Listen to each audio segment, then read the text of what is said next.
প্রত্যেকদিন আসে, তাহলে কেমন লাগে? আর সময় তুমি পাও না, আসছি কপাল কোথায় পড়ে। তো আল্লাহ তাআলা যেটা চান, যেটা মঙ্গল মনে করেন, সেটা আমাদের জন্য বরাদ্দ রেখেছেন। আমরা আল্লাহর পক্ষে থাকবো তো ইনশাআল্লাহ। সকলে বলি আলহামদুলিল্লাহ, সবাই বলি আলহামদুলিল্লাহ। অভিযোগের কিছুই নাই। আমাদের আজকে যিনি মুআজ্জাজ মেহমান হযরত মাওলানা মুফতি আরিফ বিন হাবিব সাহেব, ওনাকে পাওয়া বড় কঠিন। ওলামায়ে কেরাম আল্লাহর রহমতে কেউ কেউ এত দামি সোনার হরিণের মতো, সোনার হরিণ তো আমাকে এলাকাতে আছে, বুঝেছেন না? সোনার হরিণ আছে নাকি? সোনার হরিণের সুন্দরবনেও নাই। সোনার হরিণের খালি নামই আছে, সোনার হরিণের অস্তিত্ব নাই। তো আল্লাহ রহমত ওলামায়ে কেরামদের ভিতরে কেউ কেউকে আল্লাহ এত কবুল করে ফেলাইছে, যার ভিতরে অন্যতম বর্তমানে মুফতি আরিফ বিন হাবিব। তাকে সিজনে পাওয়া বড় কঠিন। তো আপনাদের মোহতারাম সব অনেক চেষ্টা করে, যে সময়টুকু হয়েছে তা হলো আজ।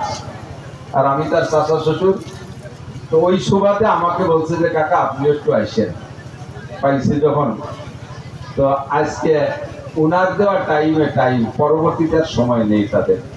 আল্লাহ পাক রব্বুল আলামিন তার জবান থেকে মাগরিব থেকে ঈশা পর্যন্ত যা শোনার সুযোগ করে দিয়েছেন, তারপর আমাদের আমল করার তৌফিক দান করুন। সবাই বলি আমিন। সুখেও আলহামদুলিল্লাহ, দুঃখেও আলহামদুলিল্লাহ। এটাই হলো ইমানের লক্ষণ। হুজুর ইমানের আলোচনা করছেন এখানে। ইমানের অনেক প্রমাণ আছে কোরআন শরীফের ভিতরে, প্রচুর প্রমাণ। এ হলে ইমানদার, ওই হলে